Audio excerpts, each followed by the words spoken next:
नमस्कार दोस्तों, मैं गौतम भारती हूँ, आप सबका साथी हूँ।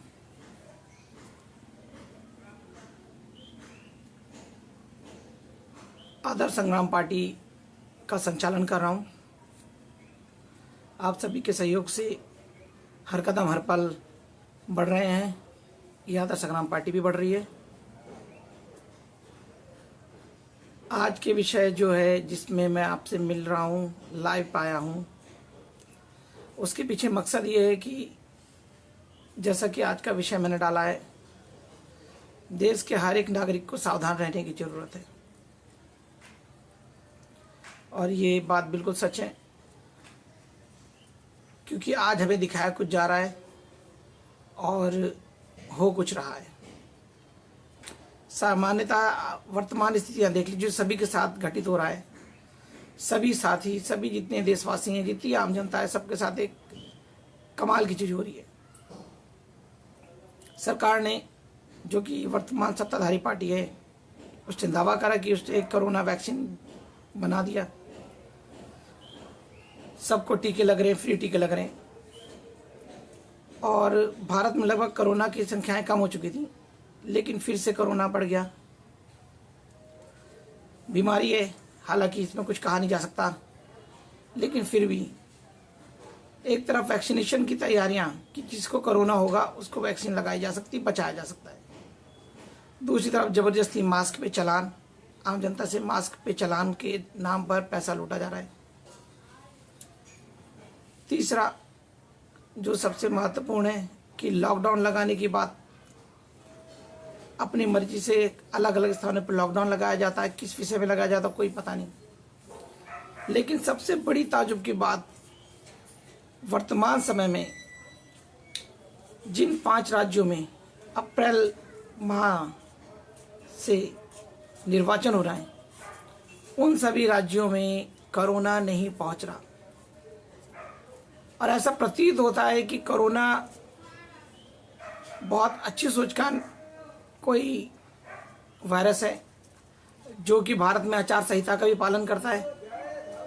क्योंकि जिन जिन राज्यों में निर्वाचन है, इलेक्शन है, उन राज्यों में कोरोना नहीं जा रहा है, आचार संहिता का पूर्ण पालन कर रहा है। ये है खूबसूरती हमारे देश की, ये हमारे देश के निर्वाचन आयोग की खूबसूरती, और ये हमारे देश के सत्ताधारी शासन और पार्टी की खूबसूरती। बीजेपी ने पूरे देश को इस तरह से बदल के रख दिया है कि अब सोचना भी मुश्किल होता है कि क्या कभी अच्छे दिन आएंगे।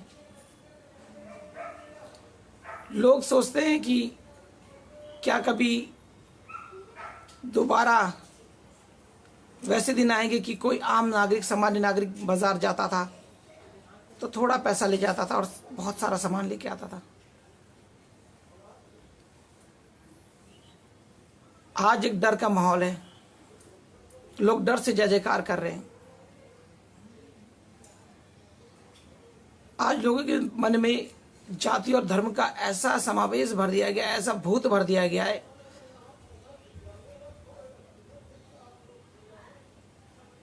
और उस भूत को भगाने के लिए जो सबसे बड़ा अगरतांत्रिक के रूप में सामने नजर आता है तो बीजेपी। जैसे किसी भूत आया हो, उसे तो केवल एक तांत्रिक भगा सकता है कहा जाता है, ऐसा अंधविश्वास, वैसे ही हिंदू खतरे में है या अन्य धर्मों को कोई दिक्कत हो जाएगी तो बीजेपी बचाएगी। तो दोस्तों, पहले मुझे ये बताओ, क्या आज आपके बच्चे को रोजगार की जरूरत नहीं? क्या आपके क्षेत्र में उद्योग लगने की आवश्यकता नहीं?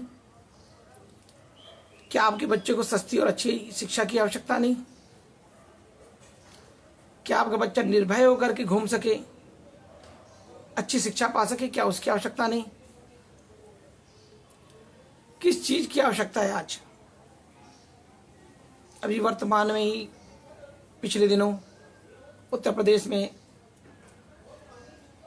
योगी आदित्यनाथ जी, माननीय मुख्यमंत्री जी की और बीजेपी के 4 साल पूरे होने का जश्न मनाया गया। ये जश्न मनाने की जरूरत है, जबकि पिछले वर्ष देश में इतनी बड़ी हानि हुई, कोरोना वायरस से गुजरा देश, जाने कितनी जान माल की क्षति हुई, कितने उद्योग खत्म हुए, कितने बेरोजगार हुए, लेकिन जनता का करोड़ों रुपए उस उत्साह में खर्च कर रहे हैं, उस आयोजन में खर्च कर रहे हैं, छोटे छोटे आयोजन आयोजित कर रहे हैं जिसमें करोड़ों रुपए खर्च करे जा रहे हैं। ये देश की जनता का पैसे के साथ खिलवाड़ है। हम आप सिर्फ देखते हैं कि मनोरंजन हो रहा है, बैनर पोस्टर लग रहे हैं। जो सत्ता में है उसको क्या जरूरत है प्रचार की इस तरह। 4 साल पूरे होने पे जश्न मन रहा है, कमाल की बात है। 5 वर्ष की बात तो समझ में आता कि 5 वर्ष के बाद फिर सरकार आई तो फिर जश्न मनाया आपने, लेकिन 4 वर्ष उत्तर प्रदेश में पूरा करना, तो ये बात जान लो, ये 4 वर्ष तो पूरे कर लिए हैं, ये 5 वर्ष भी निकाल ले जाएंगे आप, पर अगला वर्ष सोच लीजिएगा किस स्थिति में गुजरेगा। आने वाले कई वर्ष आपको समझने वाले होंगे। तो अब मेरा आप सभी देश और जनताओं से एक निवेदन है कि आप सभी लोग थोड़ा खुली सोच के साथ सोचिए। हम हिंदू कभी खतरे में नहीं थे। हमारी परवरिश इस तरह से होती है कि हम सबको प्यार करें, वसुंधरा कुटुंबकम के अनुसार। फिर भी एक डर पैदा करा गया।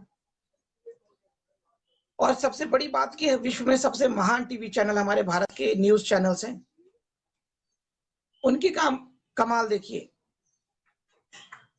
वर्ष 2013 और 14 के आखिरी तक अचानक पूरे विश्व से ISIS करके एक डर पैदा कराया गया देश के सभी हिंदुओं में कि अब कुछ समय में ये काला झंडा लिए ISIS के आतंकवादी भारत में घुस आएंगे और हम सबको बर्बाद कर देंगे, हम सबको कब्जा कर लेंगे, इसीलिए बीजेपी को लाओ, हिंदू बचाओ। कमाल की विडंबना थी ये।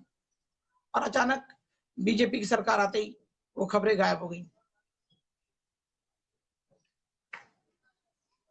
आज पेट्रोल के लिए आदमी परेशान है, उसकी कीमतों के लिए।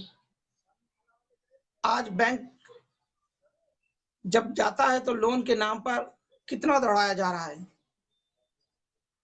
एक तरफ सरकार कहती है कि बहुत आसानी से लोन मिल जाएगा, हम सबको रोजगार दे रहे हैं, दूसरी तरफ बैंक को कह दिया जाता है कि ये आपकी जिम्मेदारी है।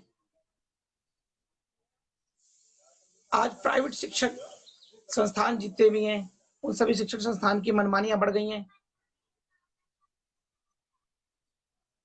आज किसानों का शोषण आप सभी देख रहे हैं। हम किस बात के लिए बीजेपी को वोट दें, किस बात के लिए बीजेपी को समर्थन करें? कोई एक कारण बताएं। हमारे सैनिक आज से 70 साल पहले भी मजबूत थे, आज भी हैं, और सेना निरंतर अपना काम करती है। सेना को कोई ताकत नहीं दे सकता। सेना स्वयं अपने आप में एक ताकत है और एक सम्मानजनक संस्था है।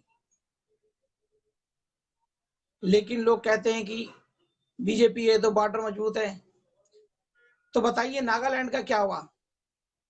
बताइए चीन ने कैसे कॉलोनियां बना ली? आखिर उन्हें मौका क्यों दिया जाता है? क्या न्यूज बनाने के लिए कि चीन भारत में आया फिर आपने ढकेल दिया? क्यों? हमारे प्रधानमंत्री ने एक बार भाषण में कहा था कि हम विस्तारवादी सोच नहीं रखते हैं, विस्तारवाद की बात नहीं करते। पर क्यों, हम क्यों नहीं विस्तार करते? हम क्यों नहीं भारत के हर कोने से प्रतिदिन 1 मीटर आगे बढ़े? आज हमारे पास ताकत है। आज हम उन सभी भूमियों को क्यों नहीं हासिल करते प्रतिदिन 2 मीटर के हिसाब से? करे होते तो पिछले 6-7 सालों में शायद गुलाम कश्मीर भी भारत का हो चुका होता, पाकिस्तान का लाहौर भी हो चुका होता। लेकिन ये सिर्फ चैनलों में दिखाते हैं कि हम बहुत मजबूत हैं, हम बहुत ताकत से लड़ रहे हैं और सेना हमारी आगे बढ़ रही है। आपकी सेना नहीं है, सेना भारत की है और भारत की सेना भारत की ही रहेगी। पर आदेश आप नहीं करते हैं। एक बार आदेश करके देखिए, हमारी सेना लाहौर पे भी झंडा गाड़ देगी और चीन की राजधानी भी पहुंच जाएगी। बांग्लादेश जैसी चीज तो भारत के लिए आज भी समझ लो जैसे उसका एक जिले से दूसरे जिले में पलायन करना वैसा हो जाता है। केवल आप आदेश करिए, लेकिन आप सिर्फ पूरी जनता को इस बात को लेकर के केवल बेवकूफ बना रहे हैं कि हम बहुत मजबूत हैं। हमारी सेना मजबूत है, हमारी सेना आज भी देश में एक पत्ता नहीं हिलने देती। लेकिन कमाल की बात है कि हमारे न्यूज़ चैनल ऐसी-ऐसी घटनाओं को दबा ले जा रहे हैं, जिन घटनाओं को दबाना नहीं चाहिए, जनता तक पहुंचना चाहिए। और जो लोग मीडिया को दलाल कहते हैं, मैं उनसे भी निवेदन करता हूं कि मीडिया को दलाल मत कहिए। मीडिया दलाल नहीं है, मीडिया दलाल नहीं है। मीडिया हमेशा से लोगों की भलाई के लिए है। मीडिया ने हमेशा लोगों को सच का आईना दिखाया। मीडिया दलाल नहीं है, पर 2014 से कुछ दलाल मीडिया में आ गए हैं। मीडिया दलाल नहीं है। 2014 से कुछ दलाल मीडिया में आ गए हैं, जिन्होंने देश से शक्ति, देश की विकास और देश की शिक्षा के साथ समझौता कर लिया, देश की आन मान शान के साथ समझौता कर लिया और एक खास समूह के साथ समझौता करके पूरे देश को भ्रमित कर दिया। तो जान लीजिए, मीडिया दलाल नहीं होता है, कुछ लोग दलाल होते हैं जो मीडिया में आ जाते हैं। मेरा आप सबसे एक निवेदन है, जैसा कि आप सब जानते हैं कि मैं पार्टी का संचालक हूं, आदर्श संग्राम पार्टी का संचालक हूं। मुझे जैसा कार्य मिलता है पार्टी के आदेश से मैं करता हूं। उत्तर प्रदेश चुनाव आ रहे हैं, अब यहां भी हिंदू की सुरक्षा की बात होना चालू हो जाएगी। हिंदू मुस्लिम विवाद शुरू करने का प्रयास करा जाएगा, पर आप सब सावधान रहें। हमें विकास चाहिए। उत्तर प्रदेश इस बार डेवलपमेंट चाहता है, उत्तर प्रदेश इस बार अच्छी शिक्षा चाहता है, उत्तर प्रदेश सुरक्षा चाहता है, उत्तर प्रदेश अपराधियों से मुक्ति चाहता है, उत्तर प्रदेश चाहता है कि हम भारत के किसी भी राज्य में जाए तो हमारा सम्मान हो, विश्व में कहीं जाए हमारा सम्मान हो। उत्तर प्रदेश चाहता है कि यहाँ पे हर एक बच्चा शिक्षित हो, हर एक बच्चे को रोजगार मिले। उत्तर प्रदेश चाहता है कि हर एक सामान्य नागरिक को पूर्ण सुरक्षा, हर एक घर में रोटी, कपड़ा और मकान हो, हर बेटी की इज्जत आबरू बची रहे।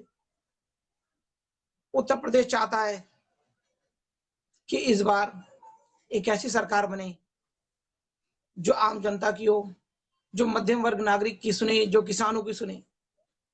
उत्तर प्रदेश चाहता है कि फिल्म स्टारों की सरकार ना हो। उत्तर प्रदेश चाहता है कि किसानों की सरकार हो। उत्तर प्रदेश चाहता है कि आम जनता की सरकार हो।